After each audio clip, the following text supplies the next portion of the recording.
وريني كده يا ابني اسباب انهيار النادي الاهلي. الاهلي بيكفر عن ذنوبه الخطايا الستة اللي ارتكبها النادي الاهلي وبيدفع ضريبتهم دلوقتي حالا. طبعا الناس كلها مستغربة ازاي النادي الاهلي بالامكانيات والماديات دي كلها وبحجم الصفقات اللي عملها يخرج بموسم صفري ويتهزق بالشكل ده. قبل ما اقول لك ايه هي الاسباب دي والست خطايا اللي ارتكبهم النادي الاهلي، ما تنساش تعمل اللايك الجميل والفولو المتين وتشير الفيديو ده لكل اصحابك. السؤال اللي بيطرح نفسه دلوقتي، ازاي النادي الاهلي عنده لبن العصفور ومع ذلك مش قادر يكسب في الدوري وبيخرج من افريقيا وخلاص هيخرج بموسم صفري؟ احب اقول لك ان اللي بيحصل ده من الاخر هو تكفير ذنوب. النادي الاهلي بيكفر عن سيئاته. الخطايا الستة اللي ارتكبها النادي الاهلي: رقم واحد، رحيل مارسيل كولر بالطريقه دي. المشهد ده لوحده كفيل ان انت تكون بتدفع ثمنه بسبب الهزيمه والاداء السيء لحد دلوقتي، لان الراجل ده مهما كان اخطا ما ينفعش يخرج بالشكل ده وما ينفعش يودع النادي الاهلي بالطريقه دي ويخرج متحدف.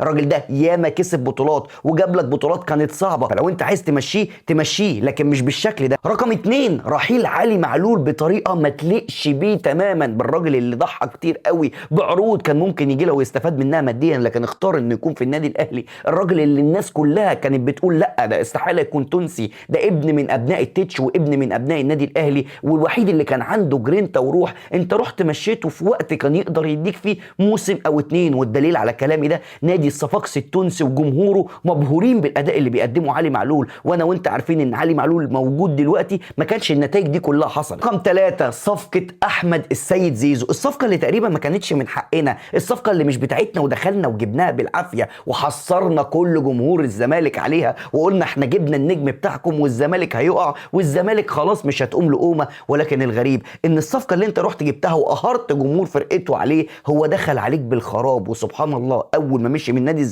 الزمالك بقى بيقدم اداء افضل من اللي كان فيه زيزو. رقم أربعة، رحيل رامي ربيعة لمجرد ان الراجل شاف انه ابن من ابناء النادي الاهلي ومفروض يتقدر اكتر من كده، وما ينفعش تروح تجيب لعيب بعيد عن النادي الاهلي وتديله مرتب اكبر من ابن النادي. ولما قرر ان هو يمشي عشان عايز بس 40 مليون قلت له مع السلامة. ومع ذلك رحت فكيت رامي ربيعة بخمس لعيبة، جبت بيكهام وجبت جزار وجبت ياسين مرعي وجبت هادي رياض وجبت شوية مدافعين هم اصلا سكه ودفعت فيهم 300 مليون عشان خاطر تمشي رامي ربيعه اللي كان عايز 40 مليون، مع العلم ان رامي ربيعه في اسوأ حالاته افضل من خمس مدافعين دول. رقم خمسة، رحيل عمرو السوليه، اللعيب اللي عنده جرينتا وعنده روح وقائد في الملعب ويقدر يلم اللعيبه. لو شفت مشهد لعيبه النادي الاهلي قدام بيراميدز وكل واحد فاقد الامل هتقول فعلا الملعب محتاج لعيب زي عمرو السوليه يلم اللعيبه ويفوقها كويس ويرجعهم تاني للمباراه. ده بعيدا عن امكانياته الجباره اللي ما فيش حد في النادي الاهلي لحد دلوقتي بامكانيات عمرو السوليه، لا تقول لي بقى بن رمضان ولا اليو ديانج